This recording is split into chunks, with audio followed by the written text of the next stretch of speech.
Hai guys, kita ketemu lagi di Youth for Christ. Nah, hai teman-teman, semoga semua ada dalam keadaan yang penuh dengan segala kebaikan dan selamat ya.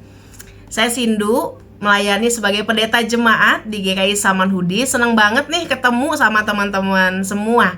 Hari ini kita akan sama-sama merenungkan satu buah pembacaan firman Tuhan yang renungannya tuh ditulis sama pendeta Norman. Tapi sebelumnya kita sama-sama berdoa yuk. Kita udah mengkhususkan waktu untuk membaca dan merenungkan firman Tuhan. Oleh karena itu yuk kita sama-sama siapin hati. Mari kita berdoa. Ya Tuhan, kami berterima kasih untuk kesempatan kami dapat datang. Kami yakin ini bukan sebuah kebetulan belaka. Oleh karena itu kalau kami sama-sama mau membaca dan merenungkan firman Tuhan, kiranya Tuhan menolong kami, membuka hati kami, sehingga kecintaan yang besar, penghayatan iman kami, boleh menolong kami untuk tahu bagaimana kami mengerjakan panggilan kami di dalam keseharian. Bersabdalah karena kami umat-Mu sudah siap untuk mendengar. Di dalam nama Tuhan Yesus kami berdoa dan mengucap syukur. Amin. Nah, teman-teman, hari ini pembacaan firman Tuhan terambil dari Lukas pasal 24. Kita akan membaca ayat yang ke-44 sampai 53. Ya, tetapi yang menjadi pusat dari perenungan kita pada hari ini ada di ayat yang ke-48. Saya akan bacakan ayat 48 ya untuk kita semua. Kamu adalah saksi dari semuanya ini. Nah teman-teman, perenungan kita pada hari ini berjudul tentang saksi hidup. Di dalam dunia peradilan, yang namanya kasus sengketa biasanya pasti memerlukan saksi untuk mendukung kekuatan dari sebuah keputusan. Oleh karena itu setiap orang yang mengalami, setiap orang yang mendengar, melihat, atau merasakan suatu peristiwa biasanya dapat memberikan keterangan, baik di hadapan penyidik maupun pengadilan. Saksi tidak hanya bertugas untuk memberitahukan tentang kebenaran, tetapi harus mampu meyakinkan orang lain untuk mempercayai dan menerima kesaksiannya. Ketika kita membaca perikop ini teman-teman, maka kita tahu ketika Yesus kembali ke surga, maka Tuhan memberikan kesaksian sebagai sebuah tugas kepada para murid. Itu adalah sebuah tugas pelayanan yang diteruskan oleh Yesus di tengah pelayanannya di dunia ini. Peristiwa kenaikan Yesus ke surga menjadi sebuah peristiwa penyerahan tugas dan pelimpahan tugas kepada para murid-muridnya.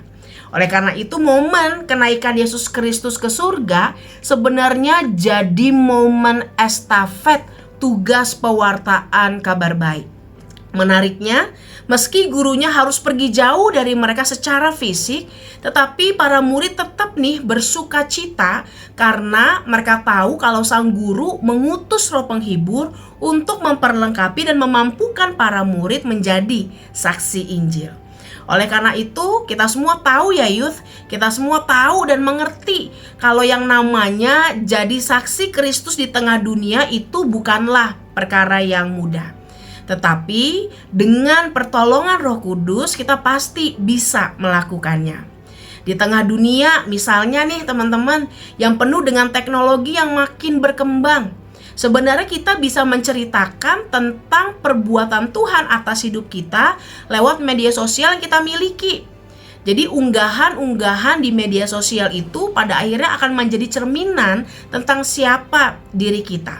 Dan ketika kita membagikan hal-hal baik dan menginspirasi, maka orang juga bisa melihat kok kasih Kristus yang nyata melalui hidup kita.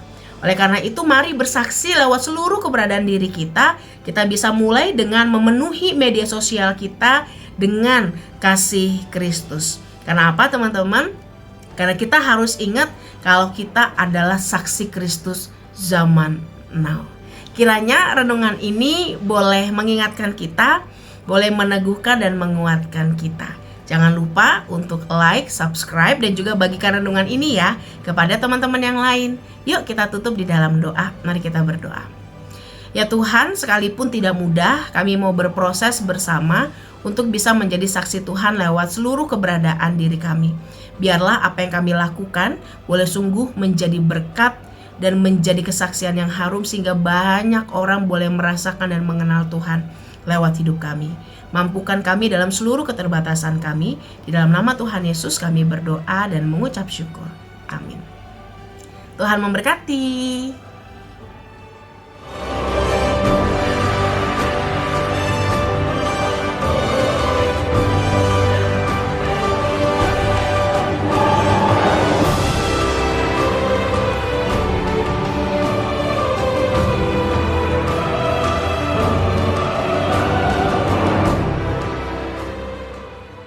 Sahabat, mari dukung pelayanan dan pekabaran Injil melalui YKB dengan membagikan link acara ini kepada sebanyak mungkin orang. Dukungan juga dapat saudara lakukan dengan mentransfer dukungan finansial ke rekening BCA ke nomor 450 305 2990 450 305 2990 atas nama Yayasan Komunikasi Bersama.